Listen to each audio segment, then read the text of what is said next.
If you've ever Googled how to declutter in a moment of frustration staring at your overwhelming mess, you've likely come across today's guest.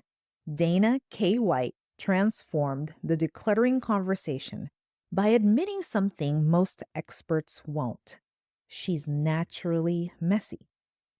Through her wildly popular blog, A Slob Comes Clean, her YouTube channel with millions of views, and her best selling books, Dana has helped countless self proclaimed messy people break free from the clutter cycle.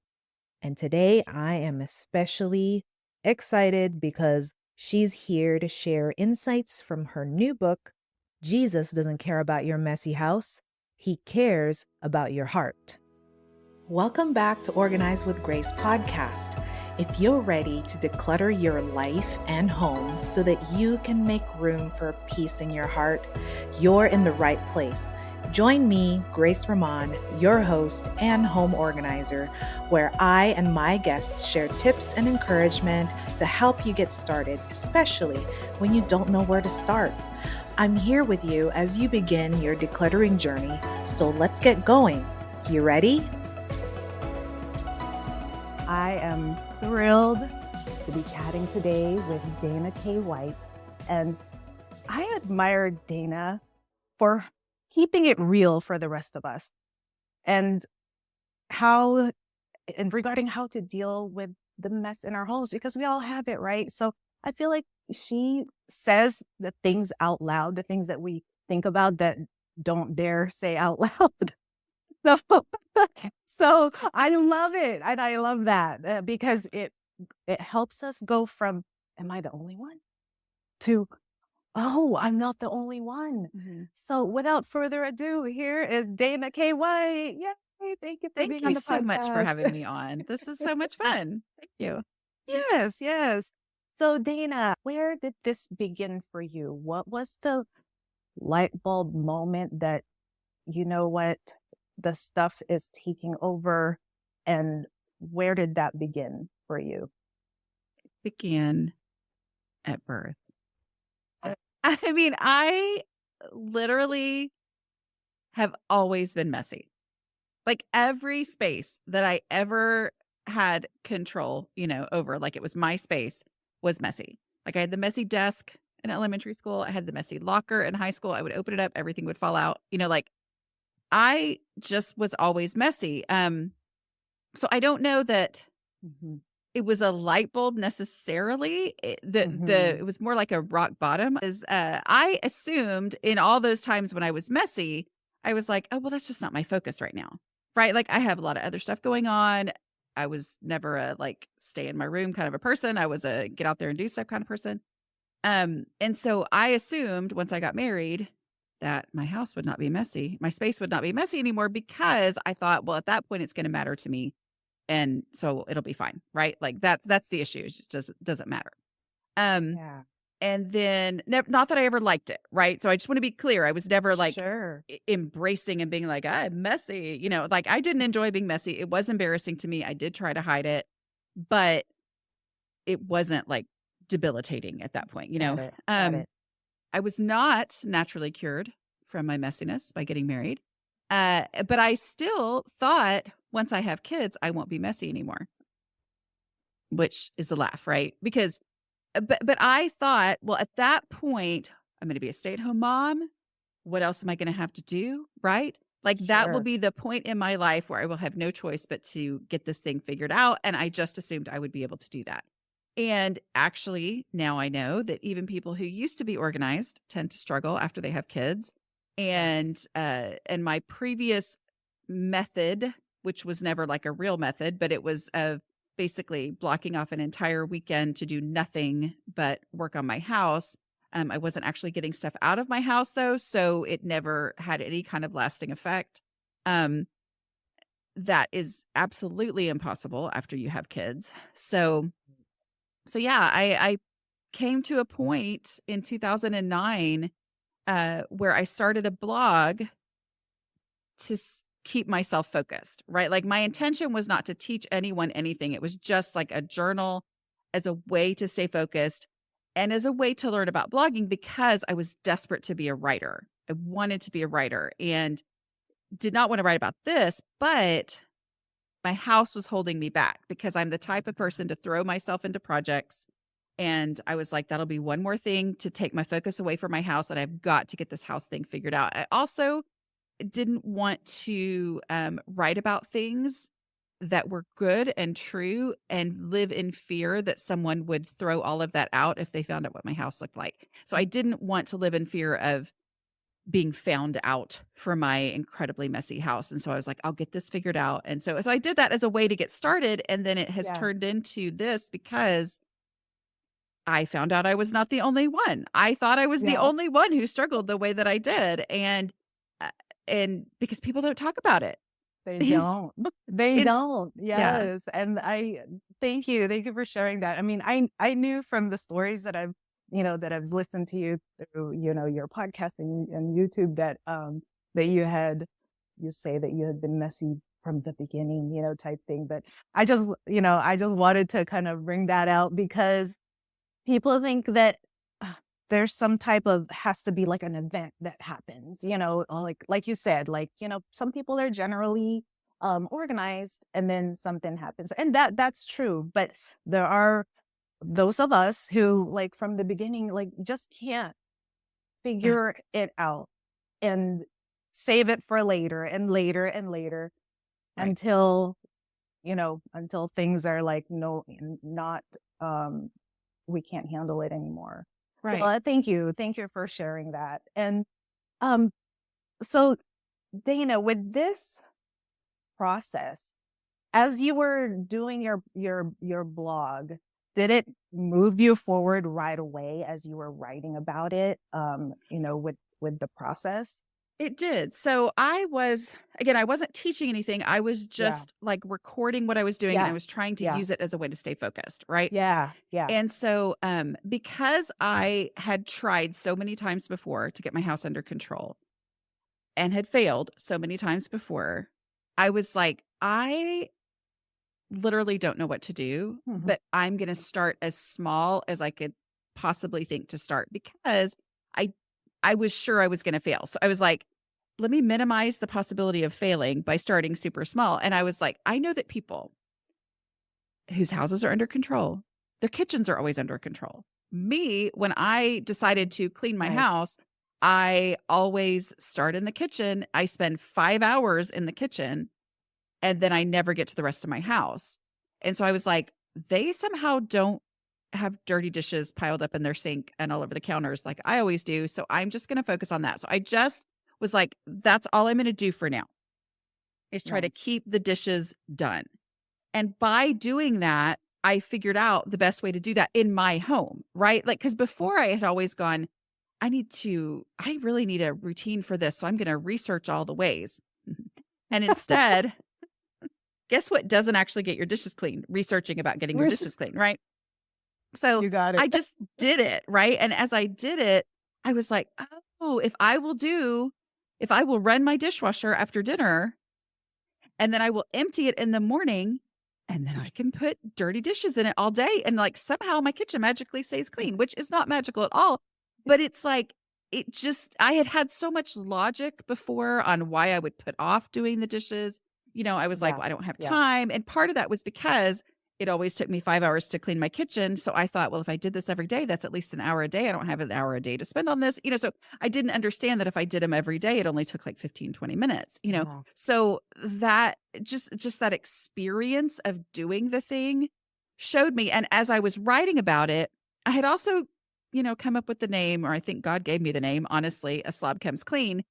But I had never called myself a slob before that. I had argued and said, I am not a slob because Mhm. it's not like I'm not doing anything. I was working on my house all the time and I had nothing to Right. show for it. Right. So it's like, Right. this is not a result of laziness. I knew that, but I couldn't prove that to anybody. Right. And Right. so I, uh, but because I called myself a slob and because it was anonymous in the beginning, I didn't tell anybody. I was not proud of this thing. Like I did not want Sure. anyone I knew to ever find out that Understandable. I was Yeah. writing this or see these pictures. Um, but I was just completely honest because I was like, if I've already called myself slob, what do I have to lose? Right. Like, that's the worst word. I never tell anybody to call themselves a slob. But because I did that, I was just like, I might as well be honest because this is, what is it that I'm doing? Why am I resisting doing this thing? Mm. What am I focusing on that actually has no impact while I'm letting this other thing go that once I do it, I realize, oh, it really has an impact. So just really staying on task and analyzing that, and being honest. Honestly, that was the Yeah, biggest yeah. part of it. I feel like the only way is up, that's the Yeah, hope, right? You're like, right. "Hey, the only way is up from here. Right, and if Why I've not?" already called myself a slob, then you can't get worse than that, right? And so did you have growing up, did you have these messages? And we're gonna kind of work this into, the part of the things that you discussed in your book. Did you have a message or a belief growing up about how the home should look like? And what did that do for you? Yeah, I mean, I always wanna say say because I know some people will make the statement like, "Oh, well, she was just never taught." And I'm like, "Oh, I was taught." My mom Mhm. tried Okay. so hard to teach me, and I don't know if that's hope or despair for other mothers, right? That she did all the things to try to teach me. So but yes, like this idea that, because I wanted to be a stay-at-home mom. That was my dream. It was not any kind of oppression. It was like, that's the thing I want to do. Like I wanted to be a mom. And and so it just feels like this house and this vision of the house is supposed to go with, right? Like, Mhm. the idea that this is, the highest calling or whatever, which I don't necessarily, I definitely don't get into that in the book because, I anyway, we won't get into all that. But because I think that there's a lot of things that God calls us to do that have nothing to do with our house, right? But That's right. I also I that was the thing. It was supposed to go along with it. And so then when I couldn't get my house under control, I was like, okay, what am I missing? Right? Like, because the encouragement that I would be given or that I would see is stuff like, okay, God is a God of order. Okay, God is a God of Mm. order. I get that. I get that. And then it didn't have any impact on my house for me to understand that. Do you know what I Yeah. mean? Or I would Yes. hear people say things like, well, if you if you really understand that greed is bad or whatever, then you won't have all this clutter. And I'm like, but my clutter was not a result of greed, right? Like it was a result Right. of really great intentions. Like Yeah. I was getting stuff that was going to be useful for our family and I was being frugal and all this, but I was bringing it in so fast that I couldn't deal with it. And I was, collecting things or keeping things that someone else might need one day. So it was out of very good intentions. So then when people say that greed is the cause of the clutter but that's not the issue here, and I'm trying to examine my heart and I'm going but it just caused all this confusion, right? Yeah. Yeah. Wow, that's great. And here's what gets me, and this is what I would love to dive in with you as Mhm. we introduce your book called Jesus Doesn't Care About Your Messy House. He cares about your heart, Right. right? And so here it is. I never thought that God's grace would have anything to do with my messy house necessarily, but you found this connection. So Yeah. but before the grace part, and I know describing God's grace is like, describing the ocean, it's so Right. vast and everything in it. But to start with is let me go back to what you said about like, you kept your blog anonymous at first. So that shame, take us through that real quick and then we will, dive into God's grace that I feel is like the antidote to that shame. So what was that It like for is, you? it absolutely is. So as I hit this point in my life where I had always assumed it would be easy and it still was a Mhm. struggle, if not a harder struggle. At that point I started to think, okay, I think there's something actually wrong with me. Mm. Right? Like, as opposed to all these reasons why, which well-meaning people would give me great excuses. You've got 3 little kids, whatever. And I'd be like, yeah, it's more than that. Like, I know Mhm. it's more than that. Something is wrong here. And then, uh, to feel like the statements that people would make, or, and I've heard lots of stories from other people too, of like, oh, your home is a reflection of your heart. And I was like, okay, well, if my home is a reflection of my heart, then my heart is clearly a mess. Like, oh no. What? But I Yeah. didn't feel like my heart was a mess. You know what I Right. mean? Like, I Right. really Yeah. was striving to Yes. know Jesus and all this. So I was like, but if you're saying that this is a reflection of my heart, then my heart is in really bad shape. So it was just this confusion and this disconnect. And so as I started to work on my house, I was also praying, okay, God, please show me what I've been missing, because I just assumed I was missing something spiritually. If this is such a struggle, it must be because I'm missing something spiritually. And instead, as I worked on my house and my house started to improve, God was showing me, I don't care about your messy house. This is never the thing that I was Yeah. looking at you and being horrified by. And I realized, because I said, when I called myself a slob, and then other people started saying, these are my thoughts. This is the way my brain works. Thank you for being open and honest. And I went, oh, I'm not the only one. And I saw that the people who related to what I was saying were highly creative, highly intelligent, Yeah. otherwise very successful women. And I saw that this creativity that was always the thing that I would say, thank you, God, for making me creative. Like, I appreciate the way you designed my brain. For that is actually directly related to my struggles with clutter. Not that all creative people are very highly cluttered, but most people who struggle with clutter are very highly creative, right? And Yeah. so when I saw this relationship, it helped me see, oh, this is how my brain works, right? Like, Wow. this is not a mistake. There's not something wrong with me. My brain just works differently from the brains of naturally organized people, which means it's not an excuse for me to go, oh, well, it's the way I am. My house is a mess. I didn't want my house to be a mess, right? Right. I just couldn't seem to make any difference in it. Instead, it gave me freedom to not feel like a failure because traditional organizing advice didn't work for me. It was like, you know what? That's written by organized people. Their brains work differently than mine. They have great things to share. But if I'm confused or I try those methods and they backfire for me and they just make things worse and I can't seem to be able to do that thing, I'm not a failure. I just have to figure out what does work for me, right? Like, I have to That's figure out, right.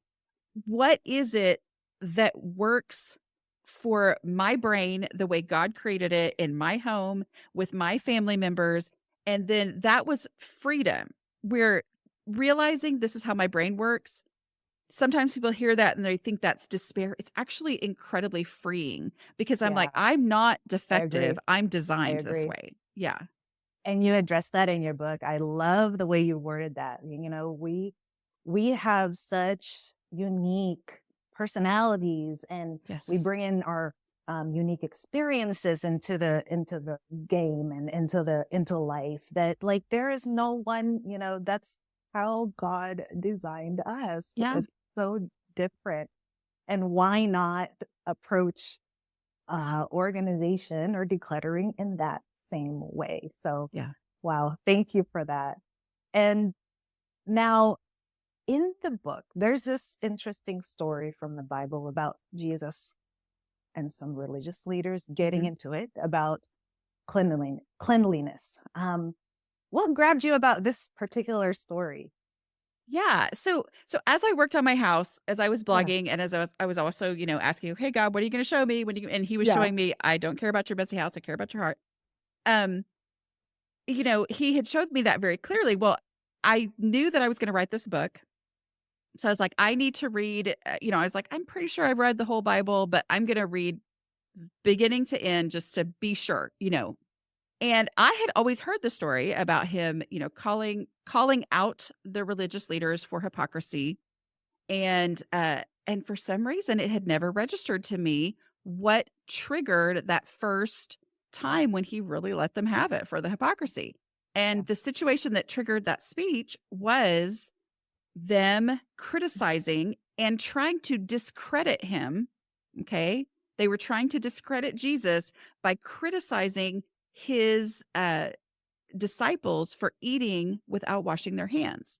So cleanliness was the actual issue that triggered his speech about hypocrisy, right? Which is Yeah. kind of interesting, right? Because let's just be honest, you need to wash your hands before you eat. Like it super For grosses me sure. out For to sure. if you don't, or if I don't, like I can't eat if I haven't washed my hands. Like it's so the reason that this example is so powerful when identifying what matters and what doesn't when it comes to spiritual issues is that it is a good thing. Jesus never said you shouldn't wash your hands. He said, don't make this a spiritual issue. Got it. Right. And I Yeah. think because it's such a definite thing that scientifically we know it's important to wash your hands before you eat, that's why it's effective. Because nobody, I am not in any way saying it doesn't matter if your house is messy. Mhm. I'm saying Jesus doesn't care about your messy house. Right. Yeah. And that distinction is really important. And it's also very freeing to go, okay, if I take the spiritual guilt away, that actually lets me move forward, right? It Instead of does. going, okay, if this is a spiritual problem, then I need, like, that's the thing that matters. I need to dive in and go, where is the spiritual thing here? Meanwhile, my house is not getting any better, right? But if I take that spiritual guilt away, then I'm free to move forward and make the progress that I need to make.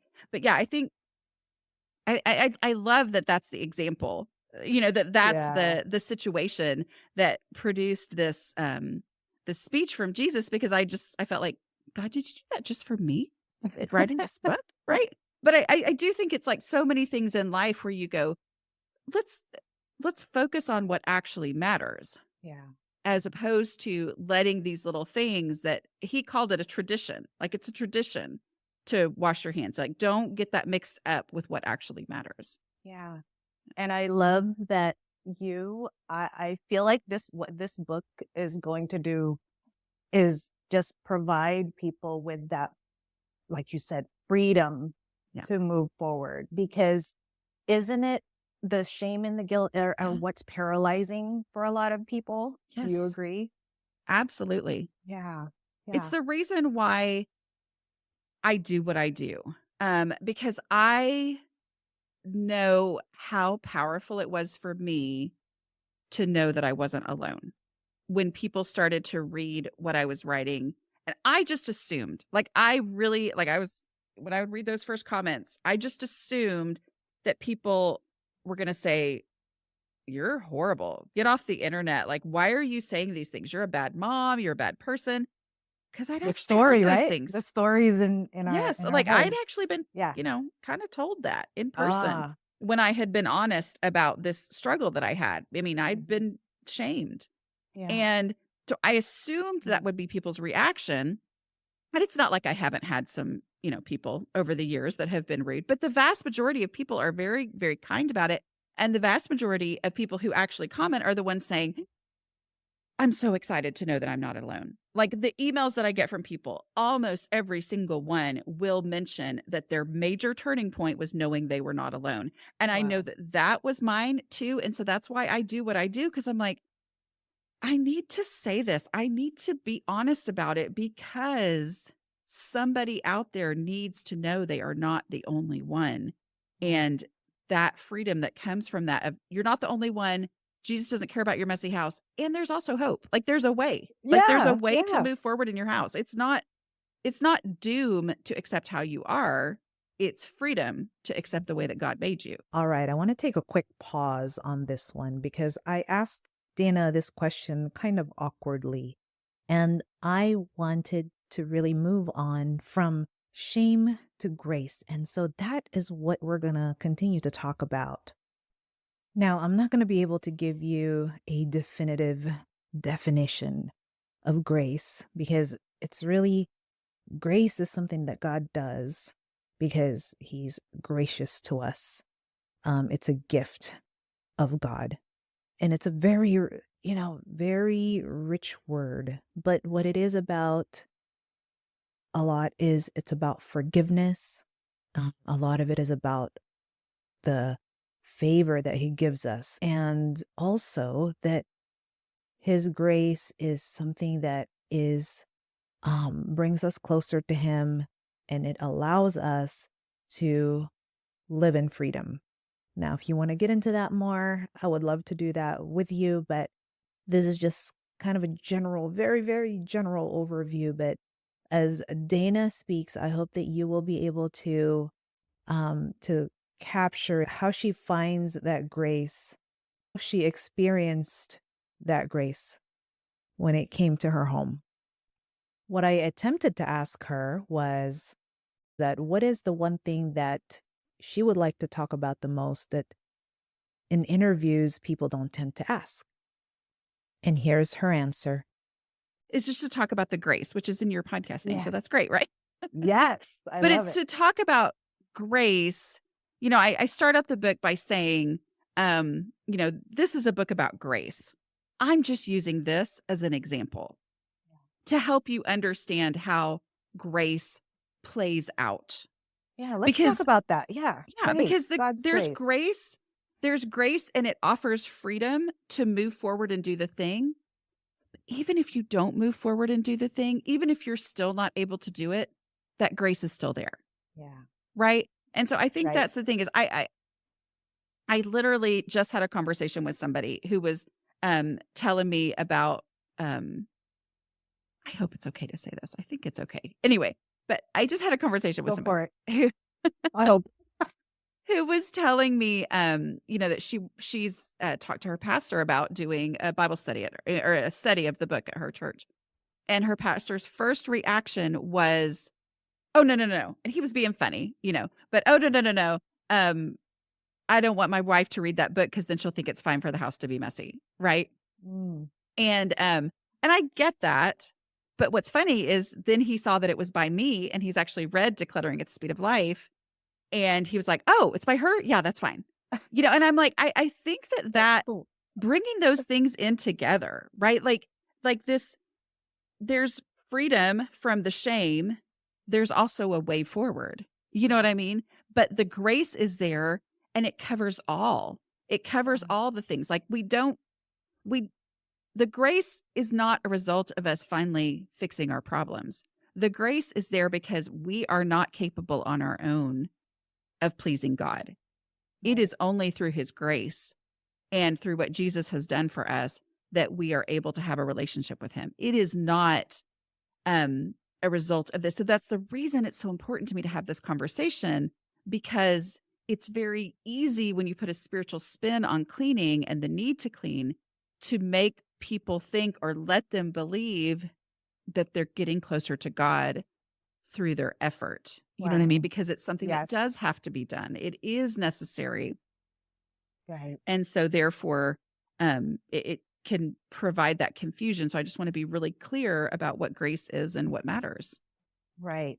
And with grace, for those of us who, like I said, it's like a vast ocean, but in relationship to how we treat ourselves, how we see ourselves at home, what do you feel, what does that look like in real life? I got about, um being more focused on, like God's grace towards us versus the working towards pleasing. Okay, is God home? God must be, God must be mad at me, right? Yeah. If I keep this house messy and if this continues to be, such a mess, like he must not be happy with me. Yeah. So how does God's grace look like in that situation, you feel? Yeah.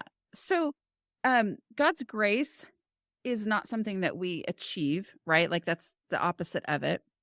And so when it's something that we accept, right? Like we accept his That's grace. right. And we do that by acknowledging who he is, who we are, and our absolute need for him, right? Yes. Like that I am nothing without God. He is the creator of the universe. He is sovereign, all of that. And studying who he is helps me see who I am in relationship to him, right? So like the title, Jesus doesn't care about your messy house, he cares about your heart. It like all of these things, can a messy space be a result of sin? Absolutely it can. Like if Sure. if my heart Agree. is that, you know what? That's their problem, right? Like, who cares if, this person coming over to my house or my family member doesn't have a place to sit, whatever, they'll be fine. I'm not going to, if that's my heart, then yeah, that's me being selfish.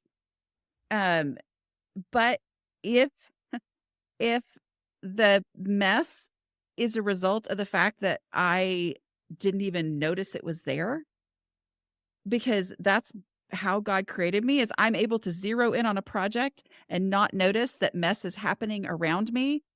And then all of a sudden I see it and go, and I'm so overwhelmed that I shut down and I can't even deal with it. Like that is not a result of sin. You know what I mean? Like that pile Yeah, itself is not a sin. It's the heart behind it, that's right? right. And it's Right. and it's acknowledging that a lot of us have these piles happen, and it is not out of any negative not caring about others, whatever. Now, if the pile is there and my friend stops by and they need a place for their potty training toddler to come in and, you know, um, have a place to go, they're like, they were driving by my house and somebody needs to go to the bathroom or whatever, like, and they knock on my door and I pretend not to be home Mm. because I'm embarrassed about the pile.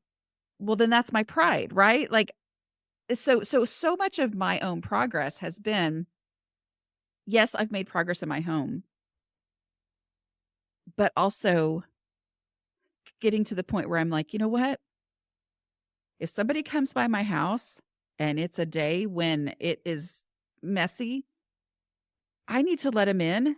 And yes, I'm going to be embarrassed, Mhm. but it's more important for them to have the place that they need to be, for me to allow them into my home and not let my pride keep me from showing love to them, right? Like, so it always comes down to the heart and what it is. But if I also go, well, I'm not going to clean up because that's their problem, they shouldn't judge me, well, then that's also my heart, and my heart is being selfish. And so it Wow. everything Yeah. comes down to the heart. Yeah. Wow. Because Thank I feel like a you. lot of times Yeah. people, especially people who are naturally organized, this is one of the helpful things that's not actually helpful that people will say, which is you need to get your space decluttered so that you can concentrate. And I'm like, yeah, the reason the clutter happens for people like me is that we can concentrate even in the midst of the clutter. Yeah. Right? Like talking about my locker being so messy or my backpack being messy in school. I I was a teacher before I had kids, uh and other teachers would make statements like, these kids have to get their notebooks and their backpacks and their lockers organized or they will never be successful. And I was like, Mm. my spaces like that were never organized. And I was a straight A student. I'm like, I was salutatorian. I'm like, what? Yeah. And so therefore there's that miscommunication, right? Is you're telling me this thing, I know it's not true, and therefore it's not helpful to me because I'm like, that's actually not the case. So, but I still do want to change this, right? But just telling me that is not actually helpful. Right. Right. And Yeah. speaking of being helpful, I mean, your books have been so, so helpful with so many people. And as we continue on, I wanted to ask you, as we've discussed, shame, grace, and now let's get into the practicals. Like Yeah. for someone uh who's ready, who their house is empty of people because the kids have grown Yep. and but yet full of stuff Yes. and they don't know where to start. What would be your best advice? Yeah. So as far as where to start, I recommend starting in your most visible space, right? Because the natural tendency is that when you get inspired to declutter, it's very normal to go pick an obscure spot Yeah, to work that's on, true. right? And it feels like if I do that spot, because we don't use that very often, then um maybe it'll actually stay decluttered, right? Maybe it'll stay under control. But the reality is, if you put all your decluttering energy into a spot that you don't see very often or use very often, then you've depleted that energy, but you still feel like, but my house is still messy. You know what I mean? Like you don't see the impact Yeah. of it. But if you'll start in a visible space, I actually mean the place where people enter your house. If you start there, then you're going to see your progress. And every time you walk by, even though you might not have seen the mess before, now that it's decluttered, you go, "It looks so good." Right? And it Yeah. increases your decluttering energy and perpetuates that energy, which is the thing that you need to be able to make progress. But if you've worked in an obscure space, and then let's say your husband comes home or your kids come home from college and you're like, "Do you see the difference?" And they're like, "What?" Or you say, they say, "What have you been doing?" And you're like, "Well, I've been decluttering." And they're like, "Really?" I mean, like that's so defeating. And Yes. so it makes it feel like, what's the point if I'm doing that? But if you'll start in those visible spaces, and then you'll experience living with less stuff. Like you'll experience how much easier it is to function and move in a space with less stuff. And that then changes how you view the other things in your house. As far as what to do, grab a black trash bag. Um, I like to use a black trash bag because then I I do can't too. see what I've put inside and Yeah. second guess. And the people in my house can't see what I put inside and second guess. And start with the trash because it, even if you're like, there's no way there's trash, there's always trash. Like there just always is. Right. And Yeah. so, but even if there isn't, even if you're correct and you are literally the only person with no trash, right, in a space that's cluttered, if you're looking for trash, you're now seeing individual items instead of seeing a pile, a cabinet, Yeah. a mess. Because when your brain knows that that messy cabinet that I'm scared to look inside of has some important things or emotional things or sentimental things or whatever, it feels like the whole cabinet is full of emotional stuff. And so it feels like if I open that up, it's going to be incredibly emotionally draining. But when I'm looking for trash, I'm looking for the non-emotional things. Like it's not stuff I'm deciding is trash, it's stuff that already is. Even if there isn't any, now I'm seeing what's in there and my brain now knows it's not all overwhelming. Right? Yeah. Now it's no longer the unknown, which is partly what makes it overwhelming. It's no longer the unknown. I know what it is. And then I'm able to keep moving through my 5-step, no mess decluttering process. Is the next thing we go with is what's the easy stuff? What do I already know what to do with? I'm going to get that out of here. And every time something leaves, that space is a little bit less visually overwhelming. And I'm more ready to keep moving on down the process because I'm knowing what I'm dealing with. Yeah. And I'm gonna make a quick confession over here. Mm-hmm. Like back 20 years ago, and I didn't know that professional organizing was a thing. I Mm-hmm. used to keep wondering, like, why does my stuff keep piling up? What is wrong? What is up? And then years later, it took me a while. That said, oh, if I keep bringing stuff in Yes. and don't take stuff out, they don't come crawling in here. I bring them in and they just Well, and that's the thing too, is I used to always I would declutter, which let's be honest, when I used to declutter in the olden days, right? I was really just stuff shifting, Mm, right? Like I was moving things. I was like, mhm. well, no, it doesn't go Yeah. here. So I'll stick it over here. Cause I just didn't actually, I was like, well, I like the thing. So I got to keep it. Right. Yeah. And so I was just moving things around. Um, but I didn't understand why spaces kept getting recluttered. And it was Yeah. because I wasn't getting rid of something as something new came in, like you're saying. Yeah. Yes. Yeah. And in hindsight, you're like, isn't that how everybody thinks, But no, I don't think, it didn't hit me until so many years later. Yeah. And then, I think that when I say it now, it's laughable, but it was my experience back then that like I used to be so frustrated why Yeah. my stuff keeps accumulating. I went to college with like a hamper and a suitcase, and I came out of there with like, one car full, and like my friend's truck is like filled, with all Yeah. my stuff. And I Yeah. wondered why. So Which is funny anyway, because you say that because like I honestly, that's one of the reasons why I think God designed this journey for me to be through writing about it in real time is because so I call it the container concept, right? Like, as I did not know that containers were meant to serve as limits. I thought they were just organized people just shoved things in them. So I would shove things in my containers and I would buy more containers and then I would buy more and then I didn't have room for the containers and I would buy more shelves and all this.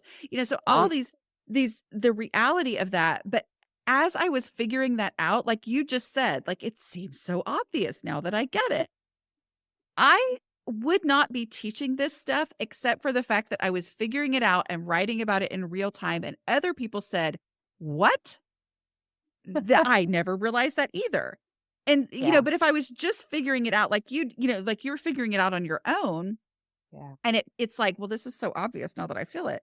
Now that I understand it, I'm like, because of doing this publicly, it was anonymous, but publicly, um, it gave me that understanding. Oh, this is actually a pivotal concept. It's not just Yes. me. This is something that needs to be taught that Huge. most people don't know needs to be taught. And that's where, where I come in.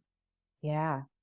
And Dana, I just want to thank you so much, one, for writing this recent book. I know you've got others, but I feel like, when I first saw the title, I'm like, oh yeah, I can't wait to talk to her about this one, Oh, yay. And so I'm just so excited. I would love to purchase a copy and send it to you for your autograph and things like that. I As do a actually fan, I have would love that. I do have a way. I'm doing a book signing at a Okay. bookstore like 2 weeks after. So if you ordered it from that bookstore, Okay. then you can get a signed copy. But Yay. yeah, I'll yeah. do that. Or we could meet And sometime. That would be great too. okay. You're around the Texas area. I'm in California. So Oh, okay. yeah. Yeah. So, not close, but close enough. Right, But right. Dana, thank you so much for this conversation. It was such a pleasure. And I wish you the best with this book. It is by the time this podcast is published, it is out. She has written 3 other books prior to Jesus Doesn't Care About Your Messy House. He cares about your heart. Purchase her book wherever books are sold. It's a good one. Yeah. And before we close, I just want to say there's something that I observed that you said at the beginning when you said, Okay. I've always wanted to be a writer. And here you are. Like, how was that like for you? Real quick. It's the fulfillment of everything I wanted to do. I mean, it really is. Like Yeah. I wanted to write to encourage women. That's what I get to do. I mean, yes, there are some men who Amazing. read my stuff and they learn from it, and that's great, right?